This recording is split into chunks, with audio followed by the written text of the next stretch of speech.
Got 20 seconds. Come on, Amanda, go. Keep moving, keep moving, keep moving. Good. Get those knees up. Explode. Good. Explode. Let's go. Up. Rock forward. Let's go. One more. Go. You are listening to the Fight Strength Podcast with your hosts, Phil Daru and Jason Burgos. Hello again, my fighting and fitness fans, and thank you for listening to episode 33 of the Fight Strength Podcast. I am Jason Burgos, contributor for MMA Sucka and SureDog.com, and of course I am joined by our resident Viking warlord, the very busy traveling man and strength coach of American Top Team, Phil Daru. Phil, good to have you back. We didn't have you last week. What's going on? I know, brother. I had to be MIA for a little bit. I had some business to take care of over in lovely Canada. Let's hear about it. I want to hear about it. Well, first off, I guess they almost didn't let me into Canada one point. A backwards Russia incident? Like instead of Russia, you couldn't leave. Now for Canada, you couldn't get in? Yeah, they didn't want me coming in for some reason. I guess they didn't want the Americans coming in. Trump messed it up for all of us, man. Maybe they heard about the Viking overlord stuff, and they were like, whoa, come on now. Nah, everything went well, though. I had a good seminar, good showing, a lot of good coaches, a lot of talented fighters there, which was cool. I think the MMA scene is up and coming. I didn't know this, but there's a lot of good MMA out there, man. And so it's huge over there. Yeah. I mean, I was in Vancouver, so that's the west side, and to be honest, the weather was great. I actually got to go up on a mountain for the first time ever. Nice. And I'm talking about a real mountain, not some bullshit, like real mountain. I almost thought I was gonna catch vertigo getting up there, but they don't have a lot of Florida mountains. Not really, no. Unless we want to go like. I call a mountain where we try to go run up I-95 on the bridge. That's my mountain. As close as it gets. That's it, man. That's it. That's all we got. So, but yeah, it was cool. I think it was a good. It's a good environment out there. I'll be back again in August, most likely, and look to work more and more out there in Canada. Where'd you do it? Where's the seminar based out of? It's based out of Vancouver, Canada. Yeah, like what it's gym a place and stuff called, do you do it at? Yeah, so Grindhouse Athletics. It's a nice little gym. It's owned by Deanna Barufa. She's she's basically an exercise physiologist. She's also does a lot of stuff outside of exercise science and physical training. And then the other girl that she works with a bunch of other fighters, but mainly it's just a boot camp, strength and conditioning type gym that I got in contact with through social media, and then she emailed me, wanting me to come out and do like a private seminar, and everything kind of snowballed from there. Word got out that I was coming out, so then it ended up being a public seminar. Ooh. And just did one there, and I mean, they showed me a lot of love. They showed me, a good time out there. I went to a hockey game, which for those of you who know, I'm in Florida. We don't go to hockey games. I don't care what the Panthers are doing. It's just not our thing, but I liked it. It was cool. A fight almost broke out, so that was exciting. I was happy about that. Wait, in the crowd or on the ice? I think both, man. Both, yeah. But I got VIP back there, so I was like taking sushi and stuffing a couple of cookies down my shorts so I can save it for later. Yeah, I know I'm pretty hood like that. Just kidding. I did not do that. So, no, you're not. You did it. Just say you did it. They didn't have any cookies left. I'm gonna just be honest. So I couldn't do that. And then I went to a sevens rugby game, which was cool because if those of you know me, my assistant is an ex-rugby player at American Top Team, and then I also trained Alex Corbison, who's like a Corbicero, who's a ex-pro rugby player. He's one of like the biggest names in rugby over in London. So I'm close with those guys, and they were happy that I actually got to catch a rugby game, so it was cool. Oh, very nice. So the people that go to the seminar, is it a mix of is it fighters, is it trainers, is it just regular athletes? Like, what kind of people were you meeting and greeting and talking to that were coming to see you talk? It was a mixture of coaches and fighters, and then we also had Vancouver Boxing Commission, or head of commissioner who came out there to see exactly what I was talking about, especially more for the weight cutting presentation that I did. They're trying to optimize their abilities to make sure that the fighters are actually being safer from their weight cuts. So that was cool to see that a commissioner actually came out That's cool. and try to learn something new. So I was talking with him for a little bit, and like I said, just the fighters and strength coaches. So it was cool. Oh, cool. Very cool. All right, now this week we'll have on a man that is now entering his 7th year inside one of the most competitive divisions in the world. That is UFC featherweight division, and that person is fellow New Yorker Dennis Bermudez. Now, if you dig our interview with Dennis, don't be shy about checking out our previous episodes, interviewing stars like Elias Theodorou, Linton Vassell, Tyron Woodley, Colby Covington, Tisha Torres, of course, Ioanni and Jacek, over on our pages for iTunes, Spotify, Player FM, SoundCloud, iHeartRadio. Now, Phil isn't gonna be a part of the interview later. He had some family commitments to deal with. But before we talk and get to the interview, we have to get to our Ask Daru segment, which is brought to you by Daru Strong Training Systems. Now, the first question came from Facebook from Diane Meyer. I'm hoping that's the right way to say your name.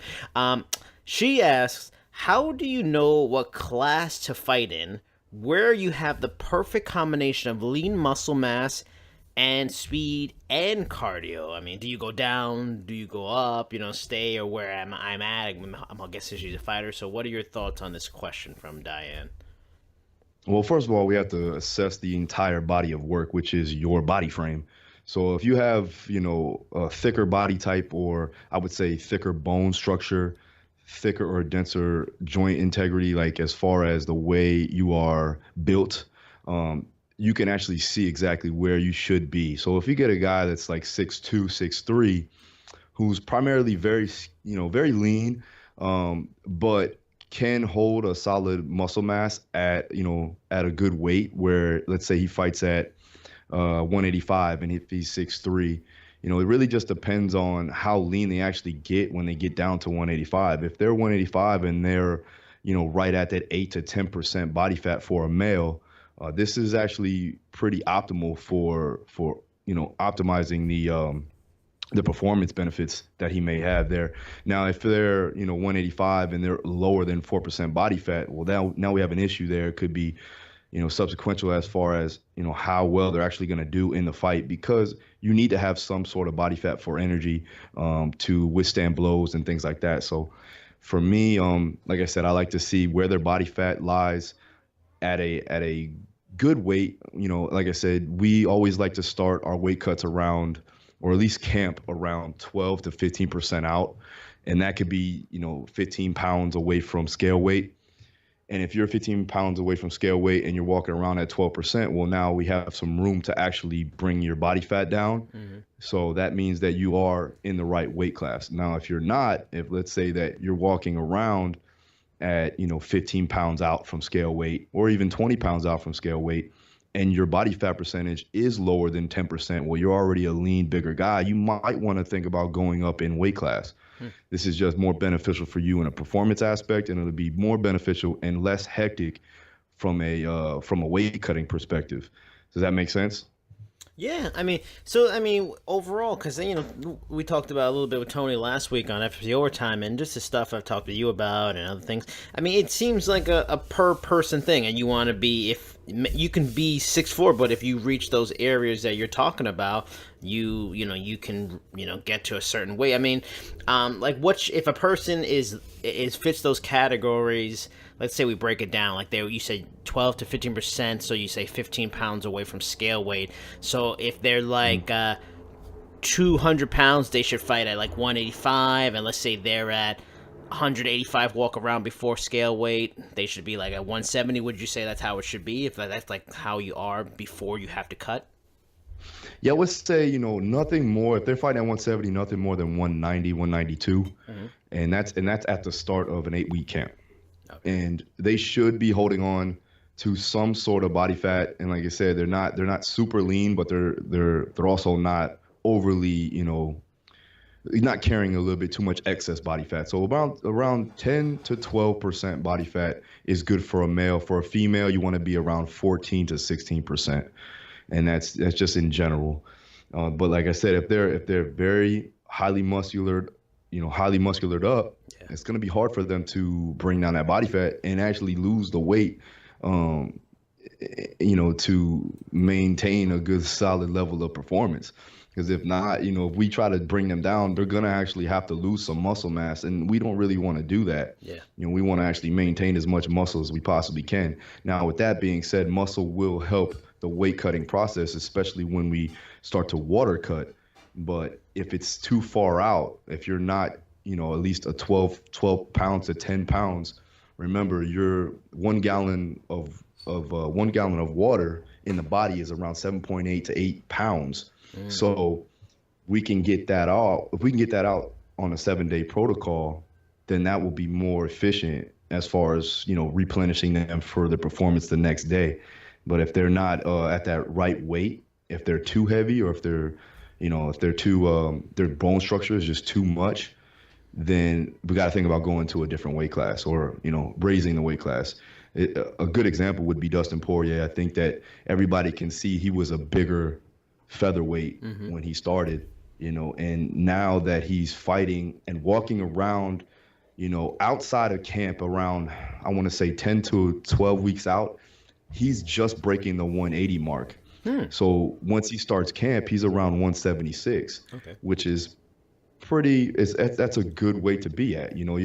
Obviously, I would say I wanted him to be around 15 pounds, but that's very high fetch to do. But that's the most optimal way of doing it. Now, I know him, and it's all subjective to the individual, but he's perfect for that weight class. I think he's around 5'10", so it's definitely a lot easier for him to make 155 than it is 145. I think a weight class for a 145er, depending, like I said, on body fat percentage, and even, even your body mass index. And even though I don't like to utilize that, because on a body mass index, since I was 14, I was ranged as obese. So let's just put it like that. Okay. But it gives you a good solid range to see exactly, where you should be at. For me, from a body mass index perspective, I should be 155 pounds because I have a 5'8" frame. Okay. Now I fought at 155. Yeah. So I wasn't too far off. But my body fat percentage was around 6 to 8% when I cut down to 155. Now, is that where I want to be? No, but still, you know what I mean? And for me, if I tried to make 145, it would suck. You know what I'm saying? So that you got to pay. That's one thing you got to take into account. Females are a lot different because they fluctuate water a lot due to hormonal deficiencies and things like that. So. Or I shouldn't say hormonal deficiencies. I should say just different hormones that act upon itself every month. Yeah, we don't want to get anybody upset with that deficiency. Yeah, sorry about that. And I want to make one point and ask a question. And to that Dustin Poirier point you make, which is excellent. Also, for the people listening out there, you have to know Dustin Poirier is very serious about his off camp. He's a dedicated professional, so he's at that walk around weight before camp as a dedicated professional. So just keep that in mind. He's not like eating ho-hos and all this kind of stuff at that way. He's lean and stuff like that. But the question I wanted to ask too is, what was the number you gave for the amount of body fat you would like to have on fire it's for taking blows and stuff like that? What was that number? 8 to 10% is probably the lowest for a male, and then for females, 14% is kind of like my cutoff right there. So is being overly lean, because you hear crazy stuff like really superior athlete like Bruce Lee, whatever, like 1%, 2% body fat, is it almost a bad thing to be too lean as a professional fighter then? I doubt that Bruce Lee was 2% body fat. I know he was very lean. Well, it's crazy numbers. But in order, if you get that low, you lose fat on places that like the bottom of your feet. Things like that. We're talking about when you get to like a bodybuilding stage ready body fat percentage, these people can't move. They can't, every step hurts. So in order for them to be highly functional and have high impact movements and take blows, it'll be hard for them to do that at a low body fat percentage. Their performance will definitely lack. Let's face it. Body fat is potential energy. It's adipose tissue. We need that to perform, but we don't need an excess amount of that. That makes sense? Yeah, I mean, I was gonna say, hey, I have a lot of energy to perform, but then you screwed me over by saying you don't need too much. So no, I get what you're saying. There you go. All right, so Diane, I hope that answers your question. The other question we have is from RIP_Kiddick on Instagram. He asks, can you name some meals for, he has multiple questions. Let's just go with the first one first. Can you name some meals for pre and post training? Okay, so depending on the training intensity is what is going to depict what you actually put in your body pre and post workout. For me, I like to do some sort of protein and fats prior to training. This way we can optimize that gluconeogenesis that we talked about with George Lockhart earlier in episode 32. You can go back and check that out. And then post training, you want some sort of fast carbohydrates and a protein source, something that's going to be easily digestible. I like to go with white rice and some sort of fast digested protein, something like a white fish, cod or mahi, something like that, something that you can get to your system really quickly. That nutrient can partition into the muscle cells and all the surrounding tissue that needs be for the recovery process. Also to spike insulin back up, especially if it's like a hard wrestling training session or hard sparring session, hard rounds of grappling, something like that. You're going to need that replenishment from those carbohydrates. All right, so next part of the question is also, how many times should a fighter lift on and off camp? So I'm going to go ahead and answer this one more. I'm going to answer that one, but let me go ahead and finish what he actually wanted me to answer also is supplementation. As far as supplementation goes, branched chain amino acids, I want intra-workout also with some sort of carbohydrate powder like a Vitargo or a Brent cyclic dextrin, something that's going to be fast digestive while you train so you can replenish glycogen storages while, you got, hard training session going on. And this should be something of like an hour. Even if you're doing 2 hours of wrestling, I know that can be really grueling. So this would be perfect for those types of situations. And then from there, just a fish oil supplement. Vitamin D3 is very important.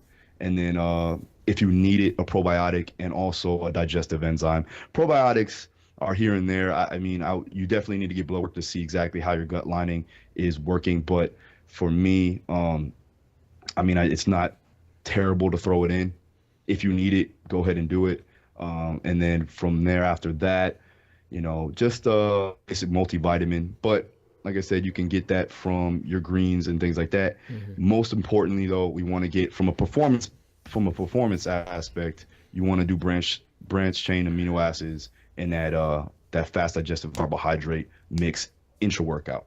Now, getting to the second question, how many times of training out of camp and in camp? Out of camp, I like to develop a solid aerobic base with work capacity. So at least 3 to 4 times a week, we want high frequency, high volume, so we can build up a solid fitness base. So once you get into camp, you already are in shape.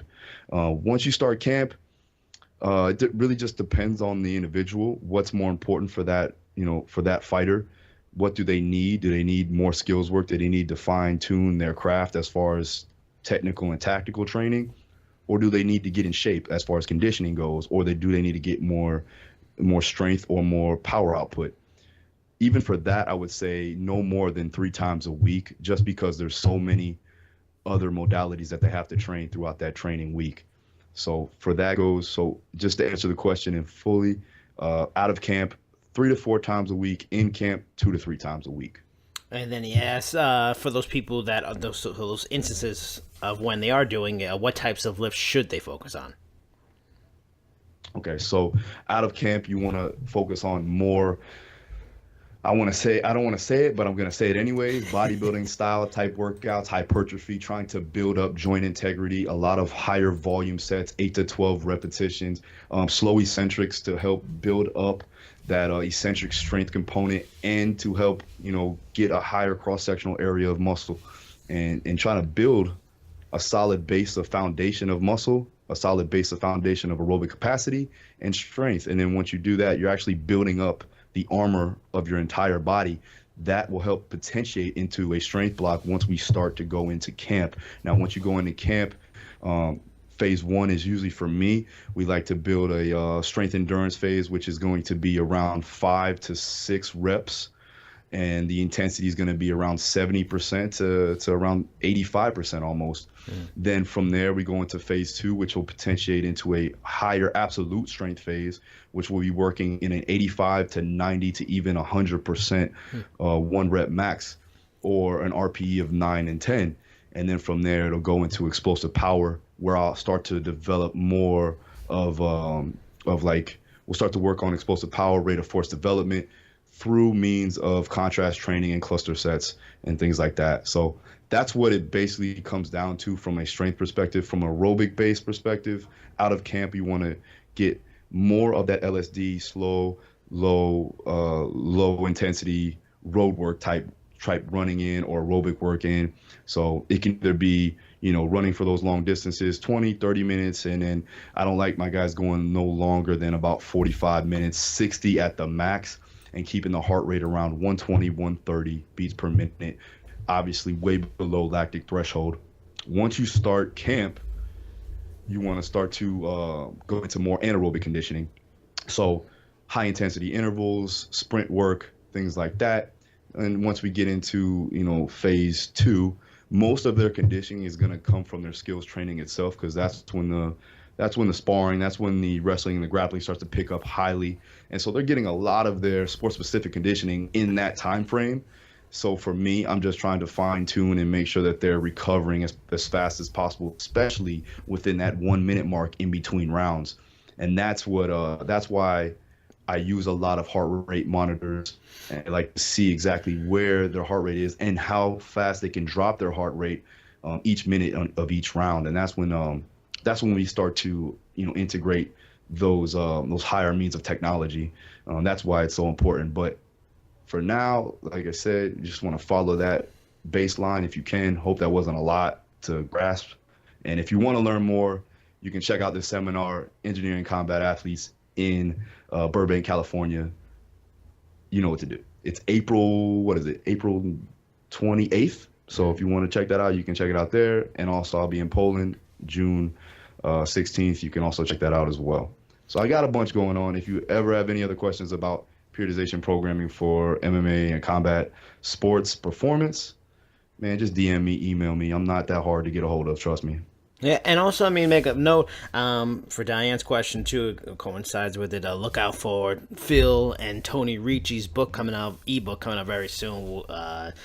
Weight Cut Systematic Strategies, which gives you a lot of ideas on weight cutting, what your body mass and all that stuff should be. A quick question. When you guys do the seminars, have you ever pondered doing like a video feed for the seminars? For the people that maybe wouldn't be in Burbank? Yeah, that's a possibility. I'm probably going to be doing that in Poland. I don't know how we're going to be doing it in California yet. I have to get with PJ and Dan and see what they want to do with that. I've had people ask me about that, so this may be a possibility. And even if PJ and Dan don't want to do it, I may just videotape my own presentation of that particular section. And then also, don't forget, we're coming out with the Fight Science Institute, which is a certification course for a two-day seminar certification course with me, Chris Algieri, Corey Peacock, Dr. Corey Peacock, and Tony Ricci. So be on the lookout for that as well, because we will be going over periodization and programming per individual subjectively for that fighter and how they can develop a strong performance, individualized for that particular person. So be on the lookout for that too. Now, you get to mention it early in the show, and in the earlier recording with Dennis Bermudez. Also, give him, as always, since you didn't get to do it before, give him, as always, the social media, the Twitter, all the stuff that people can follow. Daru strong training systems out there. All right, so first and foremost, let me just stop because I feel like I plugged a lot of shit just now. And this is not my thing. I'm not the guy that is just a walking fucking infomercial. So sorry about that, guys.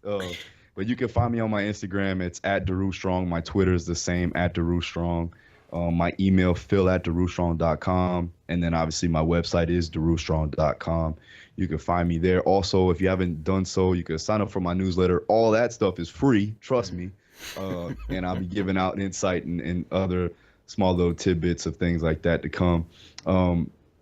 Also wanted to say, as far as Jason, tell them about your contribution to the ebook one more time. Well, I mean, My man's the editor. Yeah, man, I've been doing some editing stuff and formatting it. I came up with the logo that you guys are gonna see when you get the book, and it's. I gotta tell you, as a person on the editing side, reading the book, going through it, it's super informative. I mean, we're gonna, of course, have Tony on for a future podcast once it's published and out there, but super informative, great stuff. Got infographics, you got pictures, you got all kinds of cool stuff, but tons of knowledge bombs in that book. So look out for it. It's going to be out very, very soon. Hopefully, maybe in the next few weeks, no more than a month. But it's exciting. It was exciting to read it, and it's pretty cool to read it too. Yeah, and we appreciate you, brother. Because if we let it up to just ourselves, it would probably be, not so edited. Let's put it like that. It'd be something. It'd be good, but I try to slicken it up. Yeah, Tony's in academia, so I don't know. It may be good, but not as good as if we brought you in. So I'm glad we did, and that's awesome. Yeah, no, I appreciate it. I mean, let me mention it too. For me, Instagram, Jericho Vendetta. On Twitter, Cheap Seas Chat. Holler at me, whatever, MMA stuff. Of course, for the show. On Facebook, Fight Strength Podcast Facebook page. On Twitter, Fight Strength _ Remember, you can always, like Phil mentioned before, you ever got questions for the Ask Daru segment or whatever for our guests or for me or whatever, always contact us. You can contact us on Facebook, on our Facebook page, or you can email us on fightstrengthpodcast@gmail. Same thing if you want to get a sponsorship spot on the show and advertise your stuff. Same thing, contact us on Facebook or at fightstrengthpodcast@gmail. As always, we'll move on now to our Dennis Bermudez interview that was recorded earlier, and here it is. This week, we have the pleasure of having a guest that has plied his craft for the last 7 years in one of the toughest divisions in the sport, the UFC featherweight division. He has wins over fighters like Pablo Garza, Clay Guida, and the current UFC 145-pound champion Max Holloway. He's an Ultimate Fighter Season 14 finalist. He's a fellow New Yorker, one of my favorite parts, and many call him a menace. He is Dennis Bermudez. Dennis, thanks for coming on the show with me this week. Really appreciate it. Yeah, man, no problem. I like the good intro, man. I've been... Thank you. Yeah, people are very big fans of the intro. I like to give some context to how important our guests are. Right. Yeah, you did a nice job. Thank you. All right, so we'll jump right into questions. Phil's not here for the interview. He's got some family stuff going on, so he wasn't here. So let's get to the beginning of your journey into the sport. How do you first get into the sport of MMA? I wrestled, all through high school and through college. Had a very in-your-face kind of wrestling style. Some call it the Iowa style. And just, I don't know, after wrestling, that was it, kind of end of the road, and then I found MMA like a nice outlet to keep competing and training and still use my wrestling craft. And I really kind of just fell into it, just being around friends that were into it and stuff like that. And, hey, man, come wrestle me. All right. And then it turned into like a little submission match.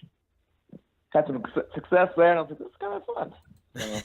At first, it was just for fun. And I found out you could make money doing it. And then I found out you could make a career out of it. I was like, all right, cool. So I just kept on climbing the ladder and then kept winning. So when you finally came to that decision that this is going to be my career, what was like the reaction from your friends and family? I mean, I'm sure when you got involved, it was much more known than many years back. But were any friends and family surprised? How supportive were they? My mom was on board from the get-go. My brothers were behind me as well. My dad, however, was like a little bit of he's the guy that gives you the bad news before the good news, you know. Mm-hmm. So. What was his bad news for you? Well, I mean, he called me up one night, and I was already like 2-0 pro, and he's like, "Hey, son, like, just finished watching the UFC. Like, you're good and all, but Dennis, these guys are killers." I was like, "Dude, what the screw you?" I mean, and what does he think now? I mean, you've had such great success. Have you converted him to a believer? Yeah, he's on the train now.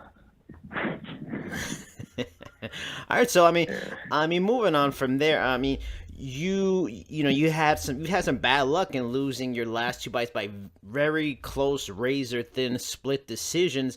When something as weird as that happens, I mean, it's weird enough to get one split decision, but back to back, consecutive like that. How much evaluation goes into things afterwards? I mean, do you ponder changing camps? Do you think about how you're training, or do you just chalk it up as a weird, unpredictable element of the sport that is MMA? Yeah, I mean, that's the move, to kind of chalk it up that way, like kind of like a freak weirdness about it, I mean, in my head, I thought I won both fights, so I'm still, great. But I have also really, really watched those fights very closely and know that were made or advantages I could have made, or things I could have done better, So we're still using that as fuel, and ammunition to get better. All right, yeah. You've also had the unique chance to headline a UFC card, which many fighters don't get the opportunity to do. I know people always hear about the press demands of a headliner or a champion. How big of a difference was the media expectations for that fight against Chan Sung Jung? And how much does being a headliner affect the time you can dedicate to such a big fight in your career? Does it take away a lot of it? Well, when I was a headliner, they had me fly out to Houston for like a couple days to do some media stuff, and then fight week I flew in a day earlier to do more media stuff. So I mean, it wasn't too much. So I don't think, but I mean, it definitely adds pressure to the fight, Mm-hmm. I mean, how do you like being the media element of the sport? I mean, do you enjoy it at times, being part of things like this, like podcasts, having to do the interviews? I mean, what is your opinion on that kind of stuff? I like doing all stuff and all the media, like, any time of the year or any day except for like fight week. Yeah. Good fight week, I'm super zoned in and focused on what I have to do, and and it's just like you keep hearing the same questions all, and you have low energy. You're just like, leave me alone. I know you're inching closer to 10 years as a professional fighter. You still have many years left of high level athletic prime career years left in you, but you've now passed 30, been in the sport a long time. Do you at all ponder what's the next journey in life? What are you at all planning that next step, and when you do decide many years from now your career is finished? Yeah, I mean, ideally I still would become a champion and have money like that and invest that and hopefully live off that. But on a more, I guess, kind of realistic and it's I might get a I've got a couple of buddies that have positions available for me to fill around here on Long Island and stuff like that, with a pension and stuff like that. So maybe something totally different, I mean, other than when you were younger, before you got into fighting and even wrestling, did you have any career goals that you might want to pursue now? The career goal was to become a phys ed teacher. Really? Yeah, I wanted to get paid to hit kids with dodgeballs. You want to be that kind of guy in the dodgeball class? Yeah, I thought I was a good dodgeball player, in elementary school and stuff, then in high school. So I was like, you know what? I can really do this, I mean, I think, once you make that decision and want to end the career, I mean, what school is going to turn down Dennis Bermudez, even if he is throwing dodgeballs at kids? I mean, who wouldn't want that, right? Right. Yeah. Well, the thing is, I heard these days, like, dodgeball is, like, illegal in schools. Really? I didn't even know that. Yeah. What? I heard that. Like, is it, like, hurts the kids, like, I don't know. Like Self-esteem? Their confidence and self-esteem. Yeah. Oh, I think come it's complete on. erroneous. Yeah. So could we be in agreement right now? Maybe these kids today are a little too soft. Oh, 1,000%. I mean, yeah, taking away dodgeball and like the 8th place trophy. I don't know. That's it may not hurt their self-esteem, but maybe it's building the wrong kind of stuff. 1,000,000%. I mean, like, a millennial these days their parents grew up telling them that you could be whatever you want and you can kind of have whatever you want, without, the work behind it. If you want something, like growing up for me, if I wanted something, I had to go to the store to get it. Now I can hop on Amazon Prime and it's here in like 2 days. Yeah. Or overnight. So we had gym class teacher Bermudez. What would be one of your first institutions, things you would institute other than dodgeball? What are the things you want to do to toughen these kids up these days? Climb a rope. I think climb a rope is one. Like not quitting and like, 'cause I train a few kids or like teenagers, like MMA stuff like that, and I definitely put a hard pace on them, just to see where they're at, Sometimes I see them quit way before, like, their brain is really telling them to, They're like, I don't feel like it, versus, like, their body, like, giving up. And the thing is, I will sit there, I'm like, dude, like, yes, we have an hour session, but I have no problem canceling the rest of my day until you achieve, like, what I'm asking of you right now. Wow. And they see that that's the truth. I'm like, and then they like, I should probably do this, And I mean, it shows you care. You're not trying to be tough on them. You're trying to build them into, the same kind of toughness that was put into you. But I mean, naturally, for folks like us, we have a built-in toughness because we're both New Yorkers. You're a New York guy, and you've worked at Law MMA for some time. Your strength coach is a show friend of my friend. Long Island MMA. Okay, yeah. Your strength coach is Tony Ricci, has been on the show many times. I've talked to him about New York is quickly developing as a hub for MMA talent. How would you say the representation of New Yorkers and even tri-state area fighters has changed in the sport in the last 5 years? And what would you think is the outlook for New York represented MMA? Yeah, I mean, like you said before, like, fellow New Yorkers, we're pretty tough. I think the weather has a little bit of say in that, like there are many of times, right, where you don't feel like you're leaving the house because it's so cold, but you do it because you gotta, so it makes you a little tougher. Yeah. But yeah, I think MMA hit the West Coast kind of first, and as it made its way over here, I think New York has made the most noise out of any of the tri-state area in terms of, competitors. I know on Long Island alone there's like, I don't know, maybe 7 UFC fighters. Yeah. Yep. Yeah. I mean, so moving on from that, you have been in the featherweight division a long time. You fought Max Holloway. I mean, what is your thoughts as a person viewing it when Max Holloway and Brian Ortega eventually fight? What would be your scouting report on both fighters? You have a deep understanding of Holloway already, and how do you see that kind of fight playing out? I think if Holloway just kind of does what he does and keeps Ortega at distance, I think he'd win the fight because he also has really good cardio and stuff like that, and can keep a hard pace, Whereas Ortega, if he grabs a hold of Holloway, I think could really strangle him, So it's kind of like cat and mouse, Ortega needs to try and grab a hold of him, whereas Holloway just keeps him, at the end of his punches, he'll have a successful night.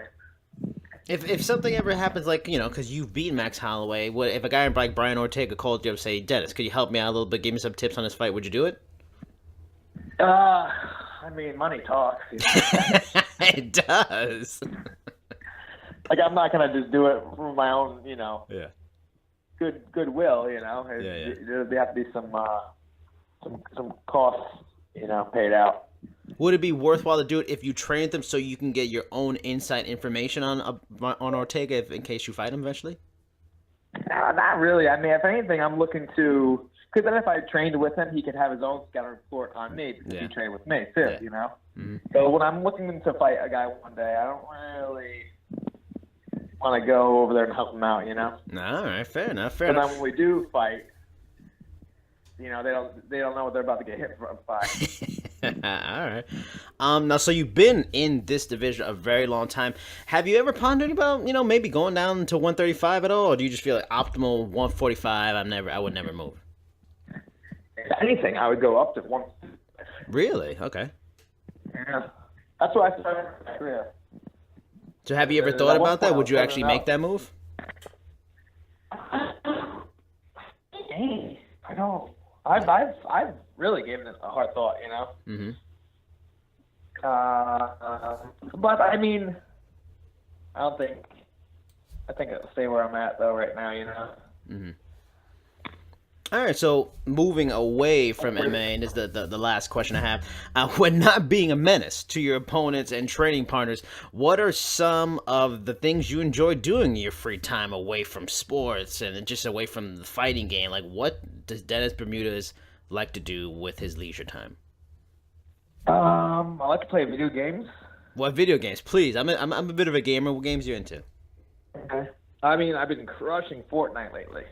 I heard about the game. I don't know anything about it though. What is that? Is it like an open world kind of game? Kind of. There's a map, and nothing really changes on the map. But like let's say Chris Wade and somebody else were playing, Mm-hmm. we would all be on different systems, wherever you're at where you live, I'm where I live. We have our headsets on, and we're all together. So we parachute in, and I might be like, oh, we're gonna go over here. So all of us will parachute there. You get loot and stuff like that. Every 2 or 3 minutes, the map gets a little smaller in terms of there's a storm coming in, so you have to go inside. So at the end of the game, it's you and maybe your crew against one other crew in a very small circle, and it's but there's 100 people on the map to start, and as people get killed off, it gets smaller and smaller, and then you meet the guys in the middle. So it's a pretty cool strategy game. You can build walls and you find guns, stuff like that. So it's pretty cool. What other games? Are you into the sports games? The Madden? Have you played as yourself in EA Sports? Any of those games? I'm actually a real when I play video games, I'm looking to do something that I can't do in real life. Okay. So I fight pretty much every day, training and stuff like that. So I don't want to fight more in a virtual reality. I can already do that in reality. But driving super fast cars and shooting people, you can't do that in reality. So no, you can't. Well, you could, but it probably wouldn't be a good idea. Yeah, it's not highly suggested. It's frowned upon. So. Yeah. I'm a Call of Duty player as well. I try to. Yeah. Oh yeah, man, it's big. Other the video games, favorite TV shows, movies, music. Any other things? I've got two little guys. Okay. So we do a lot of wrestling. We jump on the trampoline. Nice. Nerf gun wars. All right, so I mean that's pretty much it. Is there anything for the people listening that the social media you want to give them? If you have Twitter, your Instagram, your Facebook, if you have Snapchat, even though everybody and their mother's mad at Snapchat, web pages, anything people can follow you on if they're crazy if they haven't started following you yet. You can go to twitch.tv/Dennis Bermudez and watch me play, watch me game. Oh, sweet. All right. That is it for our show this week. Phil will be back talking. He'll be in the beginning of the show. Big thank you, Dennis Bermudez. Really, really appreciate you coming on, taking the time out, and talking with us. That is it for Fight Strength Podcast, episode 33. Until next time, everybody, bye-bye.